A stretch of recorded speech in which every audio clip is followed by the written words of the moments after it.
a camera is essentially just a box, and it looks like kind of like this. And on the front end of the box, there is a hole. You might recognize it more having a piece of glass in it, but in essence, it is just a hole. And now you can imagine on this camera that it would go back like this.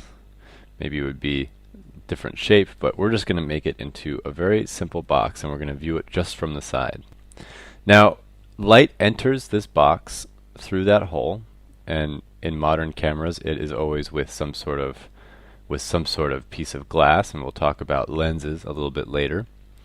But that light is focused through that hole in the wall. Inside, there's no other holes anywhere else in the camera, just in the front. And that light is focused through that hole and then cast onto the back wall of the camera. This is basically, if you remember the history lesson, it's just like a camera obscura. It's the very same principle. So we're going to step back a step here. Going to delete a few pieces of our camera, and we're going to add in something that was very important in the development of the camera, and that is the lens. So here's our body. They made the hole a little bit bigger so that they could mount a lens on it. And we're going to make our lens, let's make our lens green, and we'll make our lens sort of like this right here. And we'll put it like kind of a long lens like this. Alright, so here's our lens. And we can say it kind of comes in here a little bit. Right there. Alright, now inside of that lens, so I just made the outside bit of the lens. Inside of the lens is some glass. So there's usually lots of pieces of glass. So we'll say here's one piece of the glass. And maybe there's another right here. And maybe there's some space. Have a piece of glass right here. Maybe there's another piece right here. And right here. And then at the very end, there's another piece of glass right here. Now what happens is that the same way that light came in before, light is cast over onto the lens. It travels through. And it comes out the other side and lands on the back of the camera. And just like before, red comes in, bounces around in here, takes a little trip, and is then in the end cast in this direction, like that. So you get an idea of how all of that works. I'm going to go back a few steps here. I'm going to delete that. So you've got your light coming in. I'm going to reintroduce our light streaks here because I think they're kind of cool. And this is basically the same principle. This is still a camera obscura because we don't have any film yet. It's a camera without film, which is a camera obscura. And you could, in theory, if you were small enough, you could jump inside the camera and you could draw what you were seeing on the back wall of the camera. Now, at some point, like you might have seen in the history course or in the history lesson, some people figured out that there were light-sensitive chemicals. And so at some point, someone came up with the idea of making film. So film was produced, and we're going to make our film brown. And it was put on the back of, in the back of the room, or in the back of the box, in the back of the camera. So here's our film. And this is basically, early on it would have been glass or some piece of metal covered and coated in some sort of light-sensitive silver nitrate of some kind. And eventually it became a piece of plastic or sort of something along those lines, and then it would be covered in the silver nitrate and in a dried form. Early on these actually were glistening wet. They would stick them in, take the photograph while the plate was still wet, and then they'd take it out and go develop it. So this is a sort of a situation where you now need to find a way to keep the film from being exposed while the camera is exposed to light, because right now if we were just to have your film sitting in there, it would always be exposed to light. So you need to make a shutter. Early shutters were actually often inside of the lens, and there was just like a little door that you would pop open, the light would come in and it would hit the film, and expose it, and then you would pop it back down and the light would stop, and that was your shutter. But as film got faster, the shutter needed to become more quick. And there are still cameras that use lens, like a lens shutter type. But in general, most shutters on most cameras, we're going to make the shutter on this camera red, are right in front of the film. So the film is sort of in a kind of a case of some kind. Something like that. And then in the front, there's basically a big door. And sometimes it's a series of tiny little doors that all open at the same time, something like this. And they're all kind of connected. And so when the picture's being taken, all of these, sort of like the blinds in a window or something, they all pop. They all pop forward or pop down, however the shutter works, and they slide. And they slide down, and then they pop back up into place. So it's kind of like almost like those kind of blinds that you have on your windows that you can open and close by twisting the handle. It's sort of a similar situation, but at the same time, as they're sort of changing their horizontal tilt, they're also sliding up and down, and that basically creates a very small moment where light is then cast on the film. So your film is protected from being exposed, and then it's exposed to the light, and then it's closed to again. So this represents then the basics of photography. These are the most essential elements to a camera. There's also the problem that you can't necessarily control the amount of light coming in with this lens. You just have a set amount of light that you always have to work with. That brought about the idea of the aperture. Aperture is kind of a little bit more of a confusing concept, and we'll talk about it more in another lesson.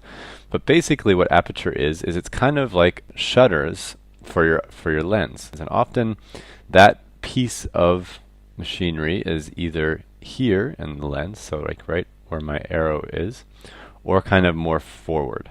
And we'll make ours up here because we just have space for it. I didn't leave space back here. From the side it would look something like this. From the side it would just look like a little hole.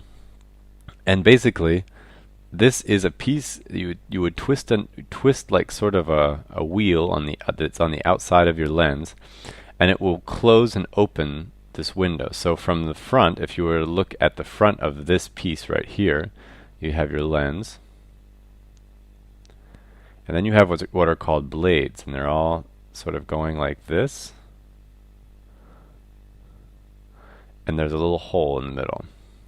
And as you turn this right here, this sort of grip, as you turn it, this hole gets bigger and smaller.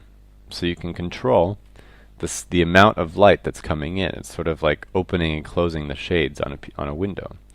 And this has the effect of allowing more or less light in, which has lots of purposes and lots of uses. Sorry, and we'll explain those later on when we start talking about aperture more in depth. But just so you know, that is how aperture works. So I'm going to delete our little diagram here. So we've got aperture. Now comes the problem of the viewfinder. Now we're not exactly sure how we're going to see all of this. Now we're going to make this camera into what's called an SLR. Now there's lots of different types of viewfinders. The early viewfinder was just basically two squares. So you'd just make two little squares on the top of the camera, and you would then with your eye you would make these little boxes so that when you looked through it over top of the camera, you would see about what your lens would see. But you know, this is a pretty primitive way of doing it. My first ever camera had one of these, and it was just a little $2 camera that my mom bought me for my birthday when I was really small. And it does work. It works really well, but it's not the most advanced way to see it. So eventually, over time, there have been lots of different ways of creating a viewfinder. This is something a little bit like what you would call like a rangefinder, something along those lines.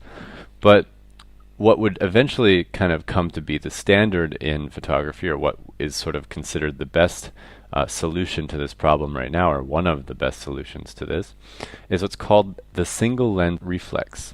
So we're going to add now a mirror to the whole situation. So we'll take a mirror, and so the light would normally be coming in and hitting this and just not going anywhere. But what scientists and camera makers decided to do was try putting a mirror right here.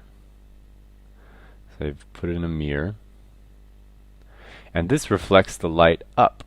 So your light comes in right here, hits the mirror, and goes boing right up to the top of the camera.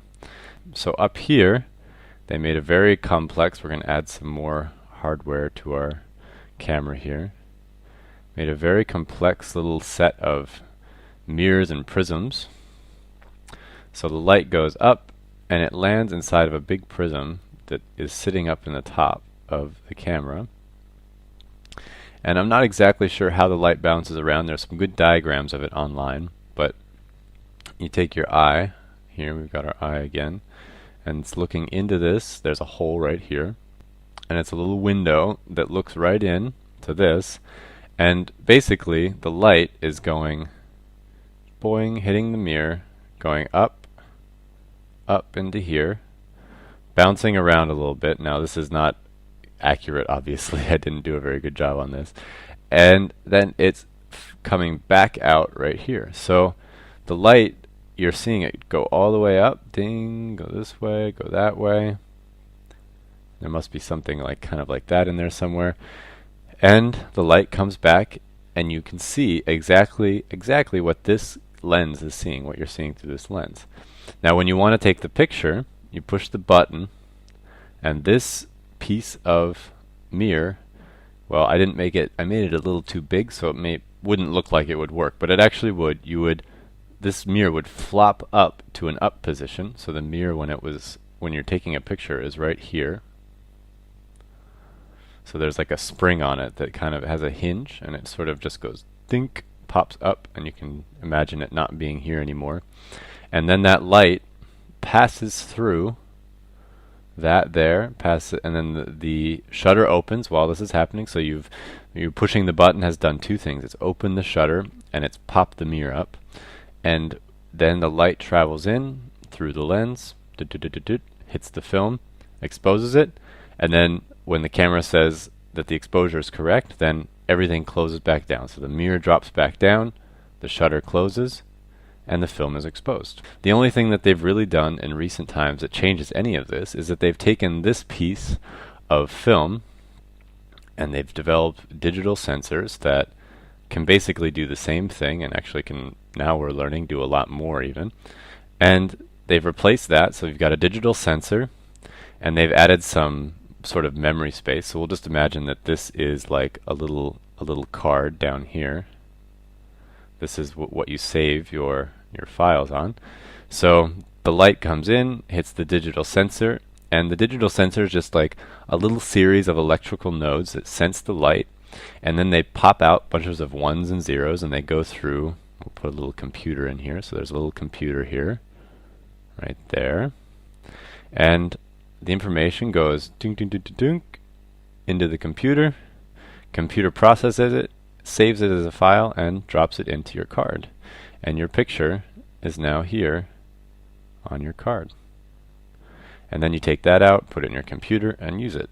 But sometimes you won't maybe have a mirror here. There's lots of different ways of doing this little part here, but this is basically how it works.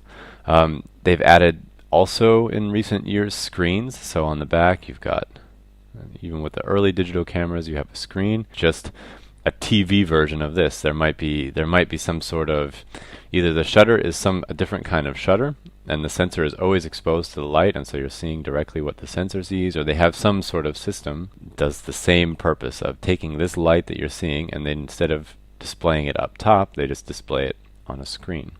So that was our lesson for today. If you want to find more lessons like this or more courses like this, go ahead and check out our website at allversity.org.